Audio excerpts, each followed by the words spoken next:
Salut les gars! Oh yeah! Et c'est le bon vieux tableau ici. Ici Charles, Étienne et le tableau de la testo. C'est le tableau qui est en vedette cette semaine parce que la diète testostérone est prête. Et sur le tableau, on voit la structure chimique de la testostérone avec une flèche par en bas où vous pouvez obtenir plus d'informations sur la diète testostérone. Avec la diète testostérone, vous allez tripler votre testostérone en 139 jours garantis. La diète testostérone, c'est 100% naturel, sans danger pour votre santé.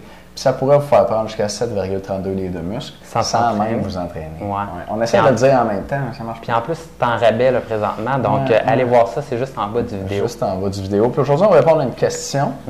Mais peut-être juste avant, plugger notre sondage cette semaine. On a un petit sondage, on aimerait vraiment ça, savoir si vous aimez mieux, dans le fond, lorsqu'on répond à des questions comme ça, vos questions de musculation, ou si vous aimez mieux avoir des chroniques au gym où on vous explique des trucs en entraînement pratique. Donc, habituellement, on fait comme 2 chroniques au gym par semaine. On aimerait ça savoir si le ratio est bon, donc dites-nous ça juste en bas du vidéo. Merci beaucoup. Et puis, on va répondre à une question de Stéphane aujourd'hui. Stéphane qui nous dit « Je vous écris de l'île de la Réunion ». Cool! C'est notre premier. C'est notre premier. Comment ils s'appellent les Réunionnais, ces gens-là? Je ne sais pas, mais j'ose pas essayer. Non, hein? Les Réunionnais. Les Réunionnais. Je vous encourage vivement à continuer votre site très interactif et assez pédagogique. Mais merci beaucoup, Stéphane. Merci. Je vous sollicite car j'aimerais savoir en quoi la méthode LAFE permet-elle, avec ses nombres de reps, l'utilisation du poids du corps, les temps de repos entre les séries, de faire de l'hypertrophie, donc de la masse musculaire. Est-ce uniquement en raison du respect du plan diététique? Merci sportivement, Stéphane. Je vais où tu y vas? Bon, je peux bien y aller aussi. La méthode LAFE, grosso modo, c'est une méthode avec le poids de votre corps, donc qui vous enseigne des exercices avec le poids de votre corps pour vous entraîner. Très populaire en Europe. Très populaire en Europe et d'ailleurs, c'est une très bonne méthode pour vous remettre en forme. Maintenant, est-ce que c'est la meilleure méthode pour réussir à prendre la masse musculaire? La réponse, selon moi, c'est non. Tout simplement parce qu'on finit par être limité avec le poids de notre corps pour les difficultés, pour les différents exercices. Et, veut pas, on est un petit peu limité sur le nombre d'exercices également lorsqu'on veut seulement utiliser le poids de notre corps.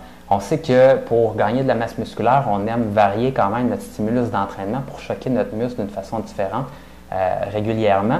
Et l'autre chose, c'est qu'on aime avoir une charge vraiment optimale pour réussir à faire, par exemple, entre 8-12 répétitions pour vraiment brûler vos muscles. Donc, si par exemple vous faites des push-ups avec la méthode LAFE, il y a différentes méthodes pour faire en sorte que vos push-ups soient plus difficiles. Donc, par exemple, au début, on peut les faire à 2 mains, mais à la fin, on peut les faire avec juste une main.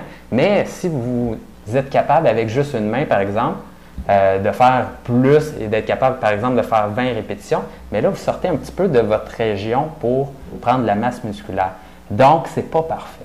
Par expérience, les push-ups à une main, c'est dur pour les épaules. Ouais, moi, je me suis entrainé à ça longtemps. Le bench press me faisait mal à l'épaule. Les push-ups, ça allait bien. Je faisais jusqu'à 8 push-ups à une main. Mais j'avais mal à l'épaule. Fait qu'il fallait que je prenne plus de repos puis je m'entraîne moins souvent. Ouais. La mécanique, lorsqu'on fait le push-up à une main, n'est pas pareille non plus. Vous allez voir, vous n'allez pas mettre votre main à la même place que d'habitude. Vous allez vraiment la mettre à l'intérieur. Et c'est vrai que c'est assez raide. Fait que c'est sûr que la critique principale sur la méthode LAFE, c'est que c'est difficile de progresser. C'est difficile de devenir plus fort. Si vous voulez prendre de la masse, là, vous n'avez pas le choix, il faut que vous deveniez plus fort. Hein, si vous benchez, mettons, 200 livres aujourd'hui, puis vous entraînez pendant 6 mois, puis vous benchez encore 200 livres, vous ne prendrez pas de masse. Il faut que vous augmentiez votre force. Puis pour pouvoir augmenter votre force, c'est très pratique avec des haltères puis des barres de pouvoir rajouter du poids sur la barre. Ça nous dit qu'on est vraiment en train de progresser. Avec le poids de votre corps, oui, on peut trouver des façons de rendre l'exercice plus dur, mais est-ce que c'est difficile de bien doser la progression? Puis à un moment donné, on plafonne, puis là, ça devient très difficile de continuer à augmenter sa force. Exactement. Donc, pour prendre la masse, la méthode LAFE n'est pas idéale. Pour se remettre en forme, c'est correct. Oui, c'est correct. Surtout que ça demande pas à bas beaucoup. budget. Ouais, ça ne demande pas beaucoup de matériel. Vous pouvez le faire de la maison. Et puis, donc, pour ça, c'est bon. Pour ça, c'est bon, Stéphane. Bon, écoute, Stéphane, j'espère qu'on a répondu bien à ta question. Et pour tout le monde, c'est la semaine de la diète testo. Puis l'information est en dessous de vidéo. Ne manquez pas ça. À bientôt. Salut, à demain.